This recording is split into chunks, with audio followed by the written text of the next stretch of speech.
السلام عليكم ورحمة الله تعالى وبركاته. soo dhawaada maanta waxaan inoo wadaa laba qiso.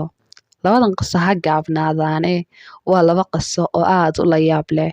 Labadan qiso bal hadda markaad dhamaysatid haweenkii qisadan ku dhex jira ee qisadani kuba socoto ma waxaad ku tilmaamaysaa kuwo doqomo ah mise waxaad oranaysaa naxariistii haweenka ayaa qaadatay oo waa qalbi jilicsan yihiin. bal hadda aynu guda gallo. inta ka horeysa waxaan ka codsanayaa in aad bal hadda channelka subscribe saarto, gambaleelka furato, fiidiyoyadana like saarto. qisadeena koowaad waxa weeye wadankaasi China, magaalada Wuhan, booliskeeda ayaa waxay ka heleen gaari meel kayn ah. gaarigii markii heleen gaariga waxay ka heleen dhiig. kabacdi waxay galeen baaritaan. gaariga waxaa kireystay ninkan boolisku waa baadheen waa waayeen xitaa kaynta agtooda meelaha u dhow waa ka waayeen, only dhiiggiisi keliya la helay. waxa dhacday inay boolisku faamiligiisa u yimaadaan. wuxuu leeyahay xaas iyo 2 caruura. xaaskii 2 caruur ahayd ba u yimaadeen. waxay ku yidhaahdeen caruurta horta waxa loo sheego ma waa 4 jir iyo 3 jir. xaaskiisiba u yimaadeen albihim waxay yidhaahdeen ninkaagii waa weynay waxaanan u wadaa in uu dhintay. xaaskii aad bay u murugootay, ninkeeda aad bay u jeclayd. way ka tageen. markii 2 cashaad kasoo wareegtay waayidii ninka xaaskii caruurtii buu labistay. waxay u xidhay dharkan dabaasha, iyadiina waa xidhatay. waxay aadeen meel yar oo swimming pool guri ku xiga oo barkad yar oo lagu dabaasho guriga ku xiga ku taala ayay tageen. halkiiba isku baktiyeen. markii la maqlay geeridii xaaskii iyo 2 caruur ahayd ay faaftay ayaa ninkii yimi. wuxuu yimi booliskii wuxuuna yiri aniga iyo xaaskayga dilay sababteeday ku dhimatay. sidee bay ugu dhimatay yiraahdeen. suuga buu yiraahday degdegnin anaa horta qisada idin soo bilaabaya. wuxuu yiri waxa la igu yeeshay horta deyn aad u badan. deyntii markii la igu yeeshay shaqadeydii waa waayay, gurigaygii waa waayay, noloshiibaa igu adkaatay. wuxuu yiri waxaan galay insurance ama caymis. wuxuu yiri haddii aan dhinto waxaan ku qoray xaaskayga. lacag aad u badan bay xaaskayga markaa qaadanaysay. markaa waxaan sameeyey buu yiri dabin baan dhigay. waxaan isiri haligu moodo inaad dhimatay. xaaskaygana lama tashan waxna uma sii sheegin. waxaan ku idhi xaaskayga jas waa baxay, gaari baan karaystay, gacantaydii baan gooyey, dhiiggii baan ku shubay si dhiiggayga un looga helo. ana waa dhuuntay. laakiin waxaan islahaa xaaskaygu markay lacagtaas u timaado maxay ahayd waad bahalkiyoobaysaa.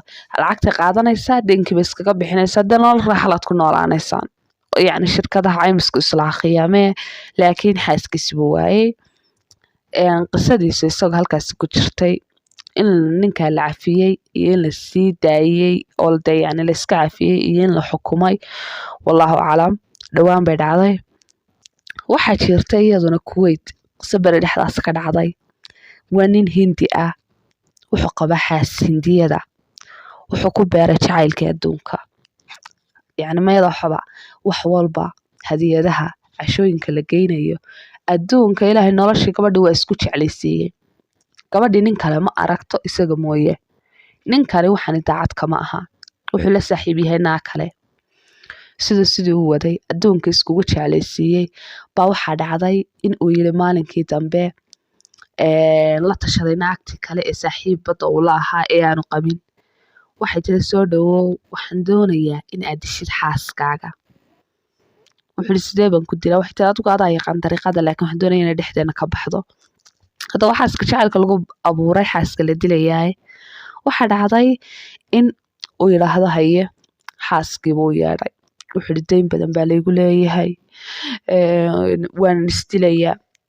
gabadhii oohin ha isdilin, qalbi jileec baan kugu idhi. ila waa nin jacaylku sii abuuray. wuxuu yiri may waxaan kaa codsanaya hal codsi. waxay tiri waa maxay codsigani.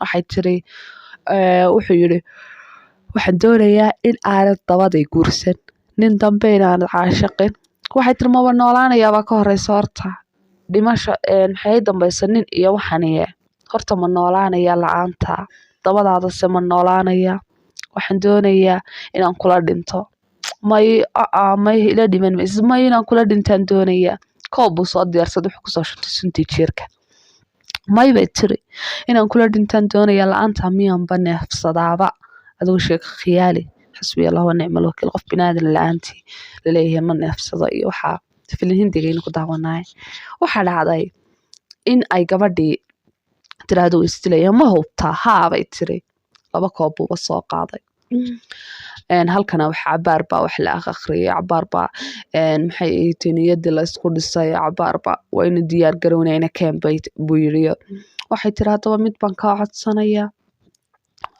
hortayda inaad ku dhimatid ma raba wayna anigu hor isoo dilaa isagii baa yidhi may saad isku hordishaa maana haddaa ku eegan kara waxay tiri may anaad isdilaayo waa yahay buu yidhi hoo cab gabadhi siiyey gabadhii baa galgalatay gabadhii cabaar markii la joogay ba nafti baa dhibtay waxay tiri wardi cab adna maya bal horta isagu naftaha kaa baxdee halkii bay gabadhii nafti kaga baxday booliskii buu wacay xaaskaygi baa isdishay booliskii baa meeshii yimi koobkii bay baadheen faraheedii baa ku yaala gabadhan yacni wax dila kuma yaalo waxaa dhacday in ay booliska haddaba ninkii weydiiyaan waryaahe maxaad yani xaaskaagu maxay isku dishay qof binaadan oo isdilaya oo yani intuu isu soo qaado isdilayo odhanaya nafti baa nacay dhag ma jira maxay xaaskaagu isku dishay may ma garanayo war maxay isku dishay dhowr jeer baa yani wax lagu sameeyey baadhitaan